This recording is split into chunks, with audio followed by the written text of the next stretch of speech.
All right, welcome back to American History with Mr. Smock. Today we'll be talking about the third lesson in the politics and roaring life of the 1920s. Today we'll be talking more on the cultural changes that happened during this decade in American history. So this decade is characterized by a lot of political and social changes, moving away from a lot of the Victorian standard expectations of behavior and decorum and ethics. And there's nobody that is more prominent during the 1920s than the flapper. The flapper were young women between the ages of 20 and 40, marriable ages, young adults who were trying to tear down the double standard that existed at the time between men and women. So it was okay at the time for men to go out and drink and to smoke and to play cards and to be seen dancing, to be away from the home. But at the same time, at this point in time, it was not acceptable. There was a double standard. It was not acceptable for women to be seen outside of the house, especially not drinking, especially not smoking, especially not dancing with men, and to be seen in such risque uniforms and clothes. The flapper would cut their hair short.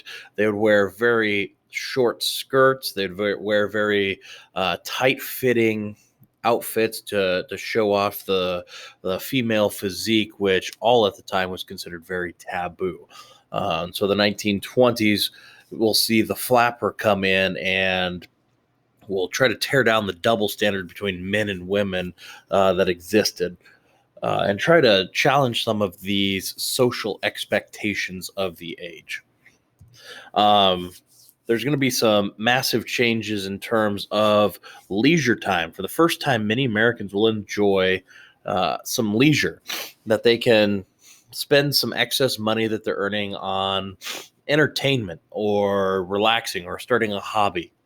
1920s, we see the birth of professional sports that people will pay to go watch a team play football. You see the birth of the NFL, or a team play baseball. At this time, we see the birth of the Major League Baseball teams.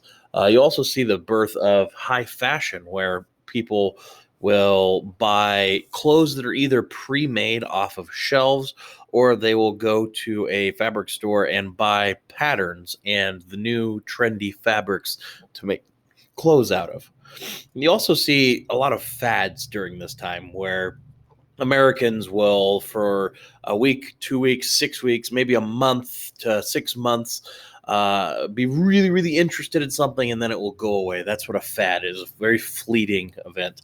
And you see in the picture here in the middle, King Tut, or Egyptian fads, strike the United States because the discovery of King Tutankhamun's tomb in Egypt, where one of the first pharaohs to be discovered, with his tomb and his sarcophagus still intact. And so they're very, very popular for a very short period of time.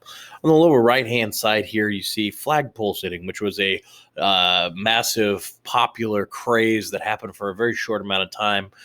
People climb to the top of flagpole and sit up there for extended periods of time, trying to get notoriety for doing it. And I believe the world record stands at 49 days sat atop a flagpole. Not 100% sure why it became popular, but today that would not be something that we would do.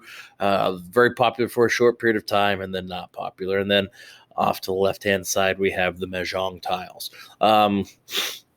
On a personal note, one thing that I remember being very fad-worthy in my youth was the Tamagotchi keychain. Just had a little small screen powered by a watch battery, and you had to take care of a pet, and you had to feed it and you had to play with it. Otherwise, the pet would digitally die, and then you had to restart it. Things like that, fads and the like, will come very quickly and leave very quickly. And I remember that only lasted maybe 6 months when I was younger. As an example of somebody that did something more constructive with their leisure time, time away from work, was Charles Lindbergh, who entered a contest for $50,000 to be the first person to fly nonstop across the Atlantic Ocean. Had not been successfully attempted yet. At the time, it was very expensive to fly. to Europe, because you'd have to leave New York City and stop in Greenland and in Iceland and in Ireland, and then finally get to the mainland part of Europe. And so he took his airplane, which was named the Spirit of St. Louis, and he essentially stripped it down to the bare necessities, whatever it needed to fly. So he had his captain chair and a few electronics, but any other chairs or any other stuff that was not needed, he stripped it out, and he expanded the gas tank, making it a flying gas can, and took off outside of New York City, and then landed 33 and a half hours later outside of Paris, France. And today, this might be a very small event that we think of, but this was the equivalent technologically of the United States or mankind putting somebody on the moon in the 1960s, or the equivalent, hopefully in your lifetime, of seeing mankind put somebody on Mars. Charles Lindbergh is obviously going to win his grand prize. The world will celebrate this massive achievement. But it's not all sunshine and rainbows for Mr. Lindbergh, because in 1932, in the midst of the Great Depression, his son is kidnapped and murdered. They want ransom. They want his $50,000 because the Great Depression is on. Many people are desperate. And his son is murdered because they cannot come up with the $50,000. So a good note that he was very successful in the 1920s, but he also endured some very bad hardships. Talking about explosion of cultural celebrations in your standard American culture, we have a few people that we want to talk about that come out of the 1920s with major contributions that are still recognizable today. And the first is composer George Gershwin. He's going to merge 1900s music with elements of jazz. He's going to come up with a sound that almost tells a story as it goes without words. And perfect example of this, sometime if you can, watch Disney's Fantasia 2000. The music that is in Disney's Fantasia 2000 was performed and written by George Gershwin. Second one up here is author F. Scott Fitzgerald. He writes novels, most notably writes The Great Gatsby, a very classic piece of American literature. And he's a generation of what we call the lost generation. They're kind of in between major events in the midst here of the 1920s to the 1930s, where there's only speculation to write about, and everything seems to be going really well, but the future always seems to be very cloudy. We call this generation the lost generation. Then you have Georgia O'Keeffe, who is an artist, very much known for her fauna that she paints. Beautiful flowers and trees and foliage. But during the 1920s, she changes slightly and uses geometric shapes to paint the landscape of New York City, of which she was very taken by and wanted to celebrate it and to bring it into her work. And then the last one up here, another American novelist, was Ernest Hemingway. Writes a lot of good books.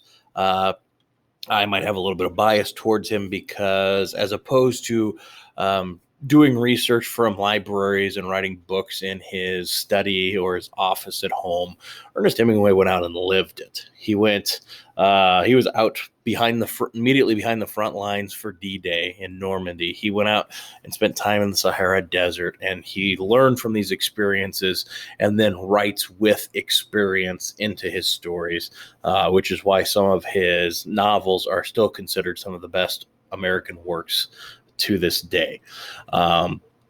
So on top of this cultural explosion, we have what we call the Harlem Renaissance. It's going to be a literary and artistic movement that is going to explode and celebrate African American culture. This is majorly significant because never in American history before had African Americans been able to write down and celebrate their history. It had been an oral history that was passed on from mother to child, from father to child, especially during slavery. They weren't allowed to write, to learn how to read and write for the most part. And the celebrations were passed down orally from parent to children. And then after slavery is abolished after the Civil War, most African Americans still are not the most well educated, and it's very difficult for them to write down any of these stories to any intellectual means. And in the 1920s, we start to see a major trend towards this education of everybody. African Americans are entering into these fine arts, and they're able to finally write down and celebrate their works. And so, got a few of them for you here. On the top left, you have Marcus Garvey, who is a political activist, publisher, very great speaker. On the upper right-hand side, you have Claude McKay, who is a writer and a poet. In the middle left, you have Langston Hughes, who's a novelist. He's a playwright. He's a columnist. He's a very, very, very talented writer and writes in many different areas. On the middle right is probably the most recognizable individual up here for the viewing audience, and that's going to be Louis Armstrong. Okay, he's the most talented trumpet player that I am familiar with, and jazz and him are synonymous with each other. He is the face of jazz. And down on the very bottom, you have Paul Robeson, who is one of the first African-American actors, very popular, even makes his way into all-white films during the 1920s. And with that, we are at the end of lesson 4. We'll come back and talk about how communism and socialist theories will bring about fear in the United States.